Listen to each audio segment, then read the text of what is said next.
అందరికీ నమస్కారం.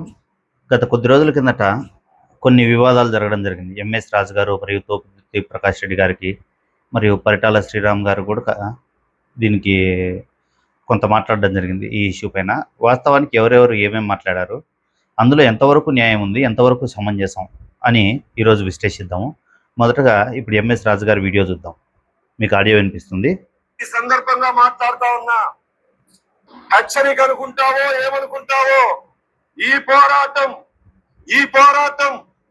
నువ్వు కాదు, వెనక దాక్కున్నాడే నీ అన్న చంద్రశేఖర్ రెడ్డి, నా ఆరాధ్య దైవం నారా చంద్రబాబు నాయుడు గారి కుటుంబం గురించి, నారా భువనేశ్వరి గారి గురించి. ఇక్కడ వాళ్ళన్న చంద్రశేఖర రాజశేఖర ఉన్నాడు, తోపుదుర్తి ప్రకాష్ రెడ్డి గారి అన్న. గతంలో నేను ఆయన వీడియో కూడా చూడడం జరిగింది. చాలా బూతులుగా మాట్లాడారు చంద్రబాబు నాయుడు గారి గురించి. అలా మాట్లాడడాన్ని ఎవరు హర్షించరు. అది ఒక దుర్మార్గపు చర్యగా మనం అనుకోవాల్సిందే. ఇక్కడ నాకు విచిత్రం అనిపించింది ఏంటంటే, ఎంఎస్ రాజు గారు నా ఆరాధ్య దైవం చంద్రబాబు నాయుడు గురించి అన్నారు. ఆరాధ్య దైవం అనడం నాకెందుకో సరి అయిన పదం అనిపించలేదు. ఎందుకంటే ఆదర్శమైన మనుషులు ఉన్నారు చాలామంది. జ్యోతిరావు పూలే గారు ఉన్నారు, డాక్టర్ బిఆర్ అంబేద్కర్ గారు ఉన్నారు, మరియు ఇప్పుడు ఎంఆర్పిఎస్ అధ్యక్షుడు మందకృష్ణ మాదిక్ గారు కూడా ఆదర్శంగా బతికారు. ఇంకా మనం కళ్ళ ముందు మనకు తెలిసిన ఎమ్మెల్యే గారు ఉన్నారు ఖమ్మం జిల్లాలో, గుమ్మడి నరసయ్య గారు. ఆయన ఆదర్శమైన పాలిటిక్స్ చేశారు. వాస్తవానికి చంద్రబాబు నాయుడు గారు కానీ వైఎస్ జగన్మోహన్ రెడ్డి గారు కానీ ఆదర్శమైన పొలిటీషియన్స్ కాదు. ఎందుకంటే వీళ్ళ ఓట్లకు డబ్బులు ఇస్తున్నారు, మందు ఓపిస్తున్నారు, ఇలాంటి పనులన్నీ చేసి ఎలక్షన్లో పాల్గొంటున్నారు. వీళ్ళని ఆదర్శమైన పొలిటీషియన్స్ అని ఎవరు ఒప్పుకోరు. గుమ్మడి నరసయ్య గారు ఉన్నారు, ఆయన ఆదర్శమైన పొలిటీషియన్, ఎవరికి మందు వేయలేదు, ఇట్లాంటి అక్రమాలు చేసి అన్యాయాలు చేసి ఆయన ఏం రాలేదు, పొలిటీషియన్లో ఎమ్మెల్యే కాలేదు, మంచి పనులు చేసి ఎమ్మెల్యేగా వచ్చారు. ఇప్పుడు నాకు ఇంకో విచిత్రం ఏంటంటే, ఎంఎస్ రాజు గారు అంతా వెనుకేసుకొస్తున్నారు చంద్రబాబు నాయుడు గారిని. డాక్టర్ బిఆర్ అంబేద్కర్ గారు కాంగ్రెస్ పార్టీలో ఉండి అదే పార్టీలోని నెహ్రూ గారితో కొట్లాడినారు. ఎందుకు అంటే నిమ్న వర్గాల కోసం, వెనుకబడిన తరగతుల కోసం, వాళ్ళ రిజర్వేషన్ల కోసం, వాళ్ళ బాగు కోసం, వాళ్ళని ముందుకు తేవడం కోసం. అదే పార్టీలో ఉండి ప్రధానమంత్రి స్థాయిలో ఉన్న నెహ్రూ గారితో కొట్లాడిన డాక్టర్ బిఆర్ అంబేద్కర్ గారు ఈయనకి ఆదర్శ నాయకుడు కాదు. కానీ చంద్రబాబు నాయుడు గారు మాత్రం ఆరాధ్య దైవం అంటున్నారు. ఇది ఎక్కడి విషయం సార్? మీరు ఎంపీఎస్ రాజు గారు, మీరు ఏదో జనానికి మేలు చేద్దామని చెప్పి ఎంఆర్పిఎస్లో జాయిన్ అయి ఉంటారు, ఎంతో కష్టపడి ఉంటారు, ముందుకు వచ్చింటారు, ఇప్పుడు ఎమ్మెల్యేగా అవకాశం దక్కింది. దాన్ని మీరు సద్వినియోగం చేసుకొని మంచి పనులు చేయాలని కోరుకుంటున్నాను. కానీ ఇట్లా ఆరాధ్య దైవం ఇట్లన్నీ మాట్లాడితే ఫ్యూచర్లో ఏం చెప్దామని సార్? జనానికి ఏం మెసేజ్ ఇద్దామని? యంగర్స్కి అంటే వాళ్ళు కూడా అలాగే అనుకోవాలా? ఇదే ఆదర్శం అంటే ఇదే అనుకోవాలా? ఓటుకు నోటు, 2000 సంవత్సరంలో రైతుల మీద కాల్పులు జరిపించడము, ఇదే సార్ ఆదర్శం? మీరు ఆరాధించడానికి కారణాలు ఇవేనా?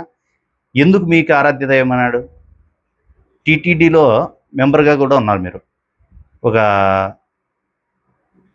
ఇది సంకీర్తన ఉంటుంది అన్నమాచార్యుల వారిది, బ్రహ్మమొక్కటే పరబ్రహ్మమొక్కటే అని.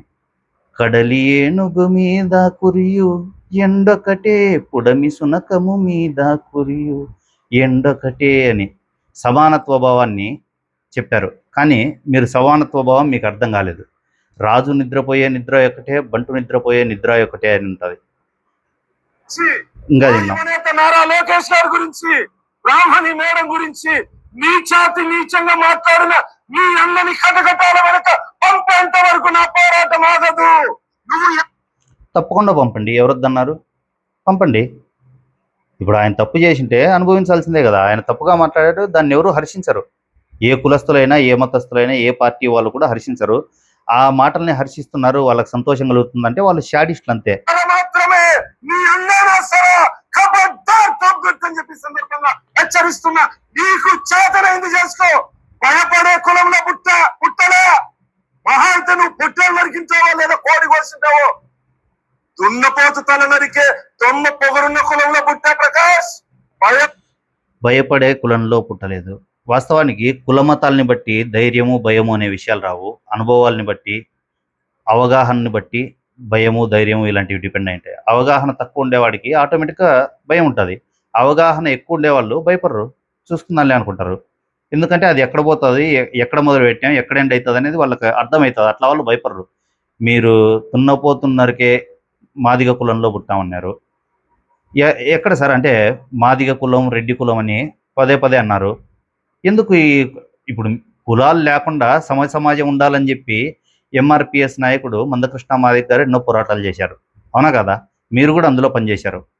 అలాంటి సంస్థలో పనిచేసిన మీరు కూడా కులాల గురించి రెచ్చగొట్టడం విధంగా వ్యాఖ్యలు చేయడం చాలా బాధాకరం, చాలా శోచనీయం కూడా. ఇలాంటి వ్యాఖ్యలు అసలు ఎవరు చేయకూడదు.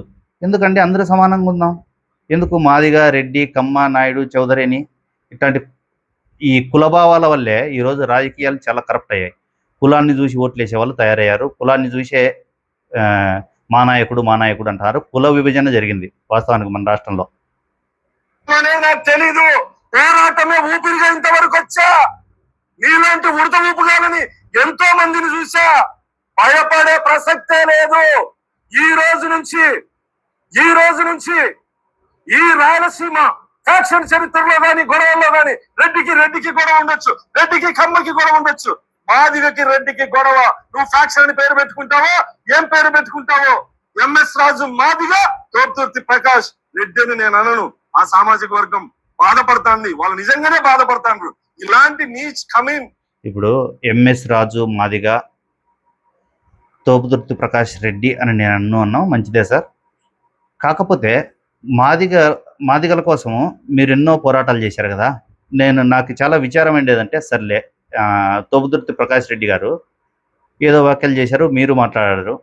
కానీ మీ సామాజిక వర్గానికి చెందిన ఒక యువకున్నే మీరు 3 రోజుల పాటు కొట్టించారంట. నేను వీడియో చూశాను. మీరు ఏ సామాజిక వర్గం పేరైతే చెప్పుకుంటున్నారో అలాంటి సామాజిక వర్గంలోనే వైసీపీ కార్యకర్త ఒక ఆయన్ని 3 రోజుల పాటు కొట్టారు. ఇది ఎంతవరకు న్యాయం సార్? అన్యాయం కదా. మీరు ఎఫ్ఐఆర్ ఫైల్ చేయకుండా ఒక రోజు స్టేషన్లో పెట్టుకుంటేనే తప్పు. అలాంటిది 3 రోజులు పాపం అతనికి అన్నం పెట్టకుండా కొట్టి పెట్టారంట. ఇది ఎంతవరకు న్యాయం? ఇలాంటి పనులు ఎంతవరకు ప్రజాస్వామ్యంలో మంచి పద్ధతి సార్? తప్పు కదండి. ఆ కులంలో పుట్టడం వల్ల వాళ్ళ ఆత్మగౌరవాన్ని కూడా దెబ్బతీస్తాడని చెప్పేసి గౌరవ ముఖ్యమంత్రి చంద్రబాబు నాయుడు గారు, మా యువనేత నారా లోకేష్ గారు రాష్ట్ర అభివృద్ధి కోసం అహర్నిశలు కష్టపడతా ఉంటే, పరిశ్రమలు ఒకవైపు, రాజధాని ఒకవైపు, నిరుద్యోగ సమస్యను పరిష్కరించే విధంగా రైతు కూలీల సంక్షేమం, అదేవిధంగా సంక్షేమం, అభివృద్ధిని అహర్నిశలు కష్టపడుతున్నటువంటి గౌరవ ముఖ్యమంత్రి చంద్రబాబు నాయుడు గారిని, నారా లోకేష్ గారిని మాట్లాడే ముందు నువ్వు అన్నావు కదా టార్గెట్ లోకేష్ అని, ఆ కూత నీ నోటి నుంచి వచ్చే ముందు ఎంఎస్ రాజు గుర్తుకు రావాలి. ప్రకాష్, ఎంఎస్ రాజు గుర్తుకు రావాలి.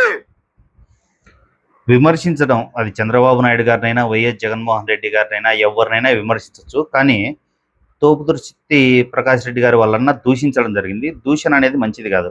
అదేదో ప్రైవేట్గా వాళ్ళు మాట్లాడుకున్నప్పుడు ఏదో నోరు జారంటే పర్వాలేదు, విత్ వీడియోతో సహా వచ్చింది. అది ఎవరికైనా బాధించదగ్గ విషయమే. అలాంటి మాటలను ఎంకరేజ్ కూడా చేయకూడదు. ఇంకొకటి చూద్దాం ప్రకాష్ రెడ్డి గారు ఏం మాట్లాడారో. అనంతపురం జిల్లాలో అధికారాన్ని వైసీపీ నేత తోపుదుర్తి ప్రకాష్ రెడ్డి ఆరోపించారు. తన పేరు మీద తన కుటుంబ సభ్యులకు సంబంధించిన ఎక్కడైనా సొంతిల్లు ఉన్నట్లు నిరూపిస్తే రాజీనామా చేస్తానని సవాల్ చేశారు ఎమ్మెల్యే రాజు. ఎంఎస్ రాజు తమ్ముడు చెప్పుల షాప్ లో పనిచేసే దగ్గర నుంచి ఈరోజు లోకేష్ బినామీగా ఎదిగేంత వరకు నీ చరిత్ర. చెప్పుల షాపులో పనిచేసే దగ్గర నుంచి అన్నారు. అంటే చెప్పుల షాపులో పనిచేయడం తప్ప, నేరమా ప్రకాష్ రెడ్డి గారు? మీ జమీందారులు అనుకుంటున్నారా? ప్రజాస్వామ్యంలో ఉన్నా అనుకుంటున్నారా? చెప్పుల షాపులో పనిచేయడం ఏం నేరం? అమెరికాలో ఎంతో గొప్ప ప్రెసిడెంట్ అని పేరు ప్రఖ్యాతులు పొందిన అబ్రహాం లింకన్ గారు తండ్రి గారు కూడా చెప్పుల షాపు పెట్టేవాళ్ళు, బూట్లు కుట్టేవాళ్ళు. ఆయన చెప్పులు కుట్టేవాళ్ళు అనే చెప్పుకోవచ్చు. ఎన్నో సంఘ సంస్కరణ పనులు చేశారు ఆయన, అబ్రహాం లింకన్ గారు.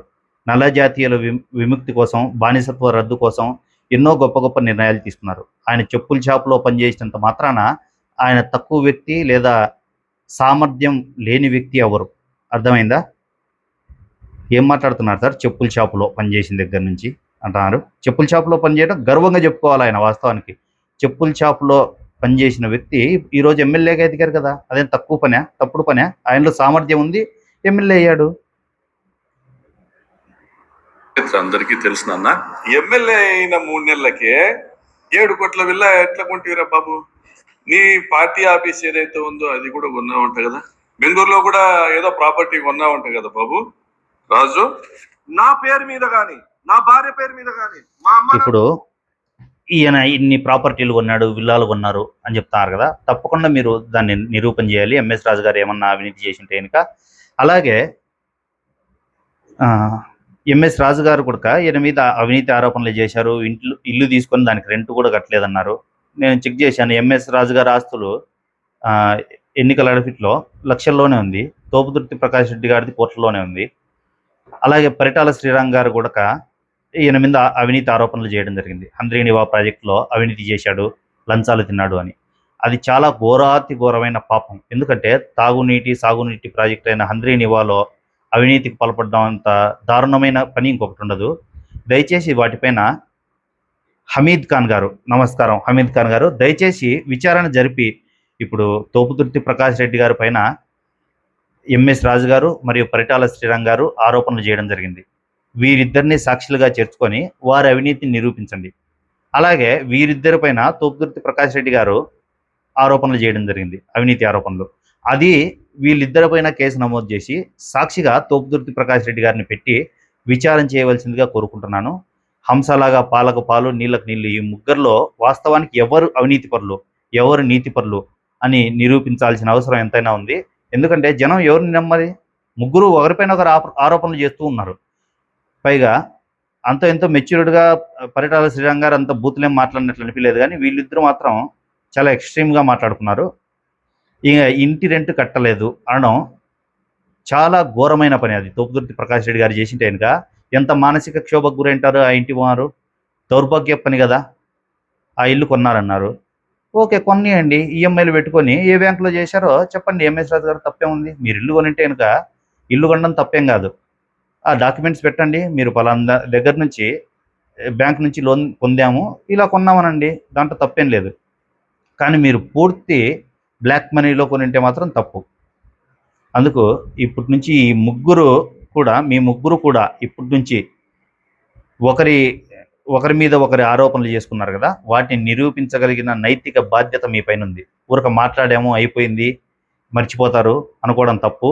మేము మర్చిపోము. జనమంతా మర్చిపోయినా సరే నేను మీ ముగ్గురిని గుర్తు చేస్తానే ఉంటాను. ఎలక్షన్ వచ్చేలోపు 3 ఏళ్ళు ఉంది కదా, ఆ లోపు నిజ నిర్ధారణ జరగాల్సిందే. మీ ముగ్గురులో ఎవరు అవినీతి పరులు, ఎవరు నీతి పరులు అని మేము తెలుసుకొని తీరవలసిందే. నమస్కారం అందరికీ.